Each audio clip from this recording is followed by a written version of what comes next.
Hey, good evening everybody. This is Kevin down here at Bluegrass Waterfowl Farm. Just doing our weekly videos that we do for people, and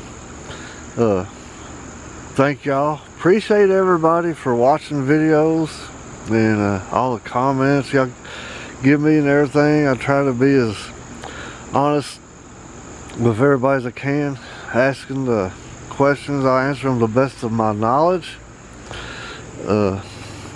We got more work done on the silky pen. Gotta go get a few more 2x4s, and then we'll be ready to start putting metal around it and have it done on the outside. Then we'll just be doing the dividers on the inside and everything. But silkies are still doing good. Anybody interested in any silkies? We will have some whites, some blues, and some black ones available here pretty soon. And they're not show quality, so I'm not going to keep show quality. You know, it's just, I don't know. Of course, just because you have show birds don't mean everything you're going to hatch is show birds. So that's why we're just sell everything as pet quality, and you know, if you get some exceptional birds out of that, then that's a bonus.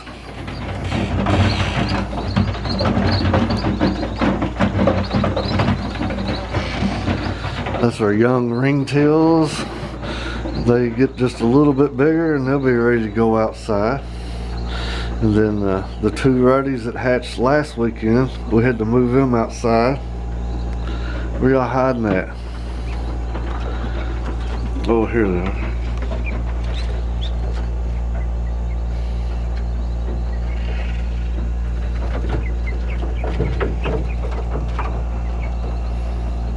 As you see, they done been all in their feed and water, making a mess. And they should do pretty good in there. And then, I don't know, probably about 3 weeks, 4 weeks after they get a little bigger, then we'll probably move them out here into one of these pens so they'll have a pond and they can swim around and everything. But that's just, I don't know, my dad, when he raised ducks, he dry brooded, I mean, everything. Smew, golden eyes, you know, ruddies, wood ducks, all the teals, everything. So that's what I've done. I just dry brood everybody, and we've been having good luck with that. This is all this year's birds, what we got left. We still got several in here, but we got a lot leaving out.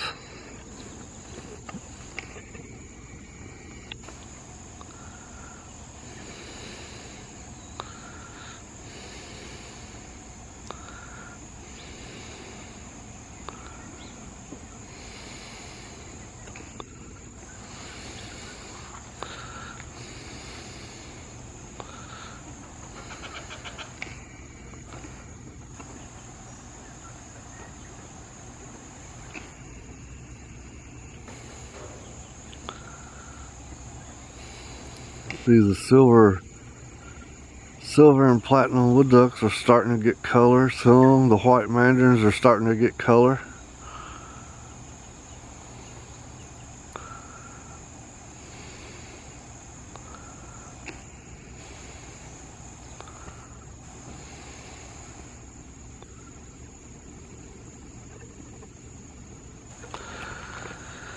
Everybody's still doing good.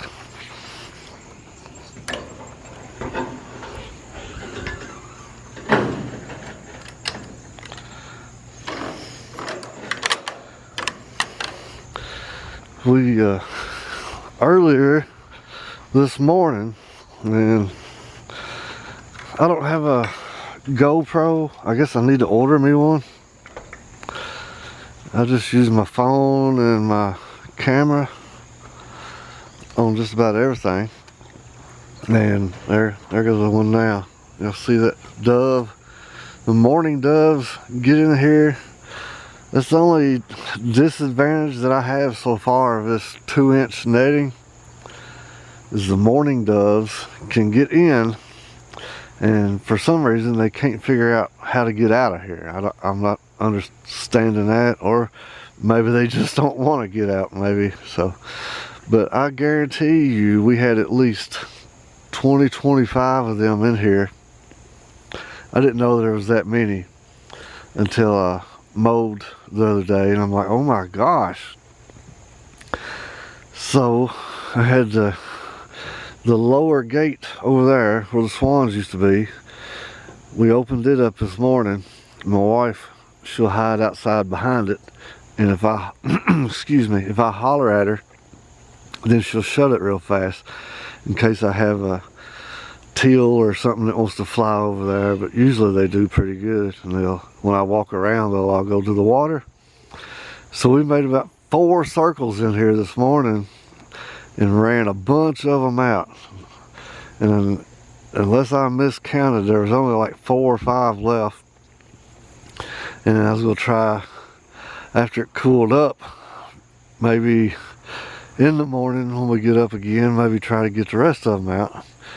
But as I just now walked in the door, I've done seen about 6 or 7, so I think some of them's already come back in here. So I guess whenever dove season opens, legally, I'll have to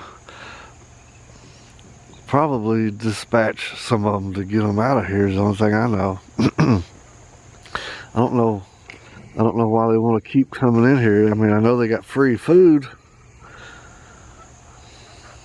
but you think once you turned them out or ran them out, they would want to stay outside where they was free and wild.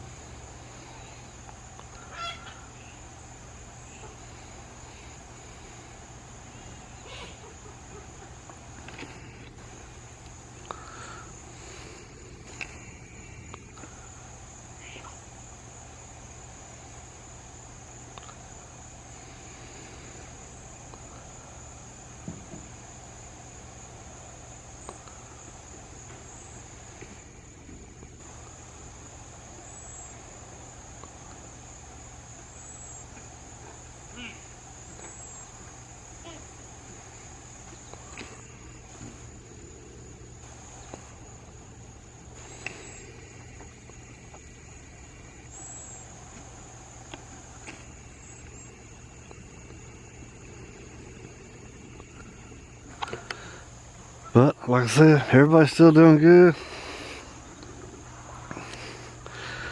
I was gonna take them 2 sub pumps out, but I got to thinking this is gonna be the first winter that we've actually run the aerators, so I'm not really 100% sure how that's gonna work.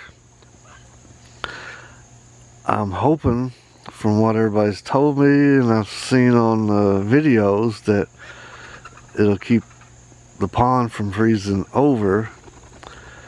So we'll go test it out this winter, and as long as we don't get a bunch of freeze over on top of the pond, then next spring we'll go ahead and pull these pumps out, because then we'll know that we're not going to have them. But I'm just going to leave them up right now for kind of in case of an emergency or something like that.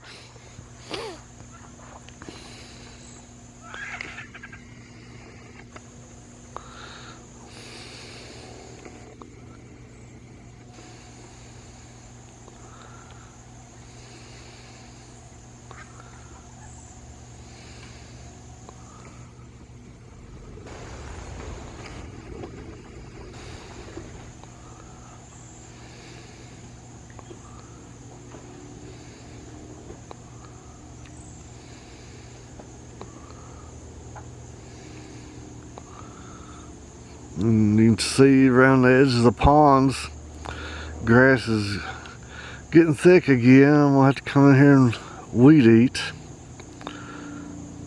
As hot as it's been, I've just been kind of putting it off. They said it's supposed to be up in the 90s this coming week, so I'm hoping that it don't get that bad. But the way they're talking, it's going to be hot, so we will keep putting it off and wait till it cools up some, because I don't know if it's just where I'm getting older or what, but I just can't handle this hot and humid stuff like I used to be able to. But we thought, if you remember, I was talking like last week, I guess it was, we thought that the birds was done laying this year, and I hadn't really seen anybody. I try to check everybody every morning. You know, I'm not perfect. Sometimes I miss a couple, and I hadn't been checking the boxes till this morning. I only had 3 ringtails out here. I was like, uh-oh, where's the other one at? So I started walking around checking boxes, and when I got over here to this one, she flew out, and I found 3 eggs. So we got a ringtail that's still laying. Or I mean a ringtail that started laying again, so our season's not over yet, so she'll probably lay, normally they'll lay around 10 or 11, so then she'll start setting, so we're gonna have a late clutch. Man, excuse me again, I'm sorry. My sinuses is all messed up. I take Allegra, but it don't do no good really, so anyhow, but lace and teals flying around. But like I said, whenever she gets probably, I'm guessing around 10, 11 eggs, she'll probably start setting again, and then about 24, 25 days, we'll have another clutch of ringtails hatched off, and they will hopefully be ready to go late fall, early winter.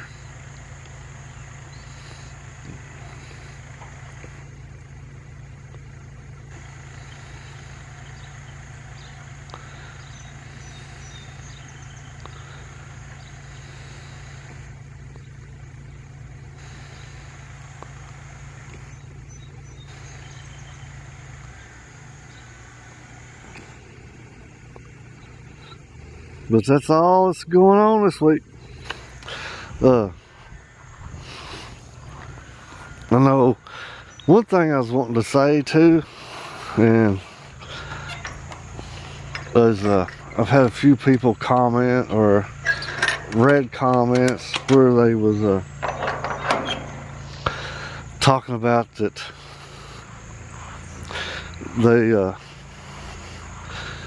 say, for instance, somebody said that just use me for an example. I'll be the example, because I don't like to mention names without getting people's permission, because other people watches my videos and hears it, and they'll run off and tell them what I said and this and that, and so I'll just use me as an example.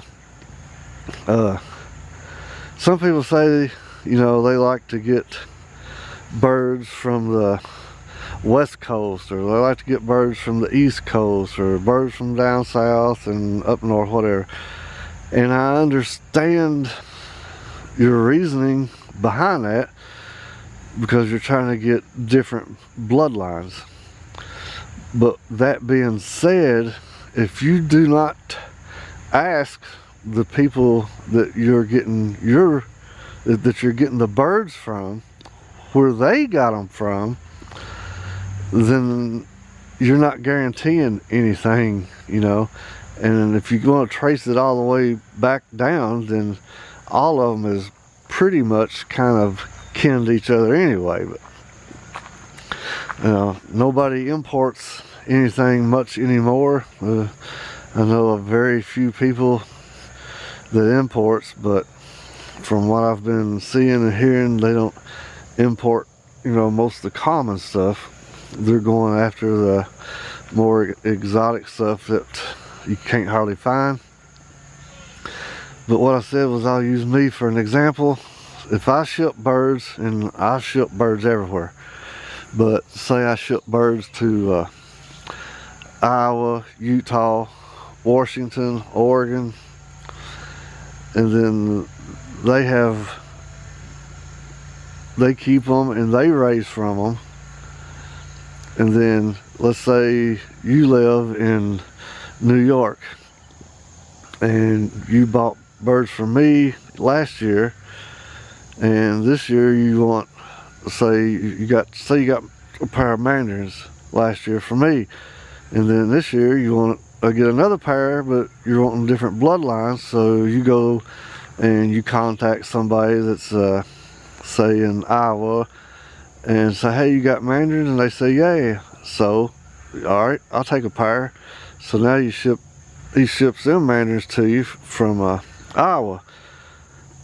But last year or the year before, either one, that guy in Iowa got his mandarins from me. See what I'm saying? So it's the same bloodline. You're just buying them from a different spot, but it's the same bloodline. So that's why I said, you need to ask around and find out, where people got their birds from. That way you can try to keep your bloodline diversified as much as possible. And sometimes that's hard to do. I understand that. A lot of times people can't remember where they got their birds from. If they've had them for several years, they might forget or something. And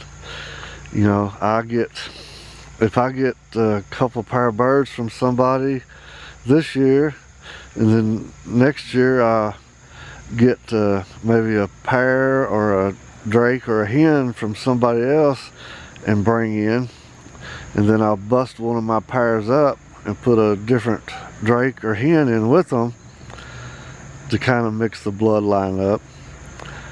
But like I said, you just need to check around and ask them, where they got theirs from and everything. And, hopefully you can try to keep them separated like that. But sometimes it's hard to do. But, we ship birds everywhere. Everywhere. Utah, New York, North Carolina, South Carolina, Florida, Texas, everywhere. So anyway, I'm gonna get off here, leave y'all alone, and y'all got any comments, questions, hit me up. And y'all have a great rest of the weekend. Stay cool, stay safe, and we'll catch you next week. Thank y'all.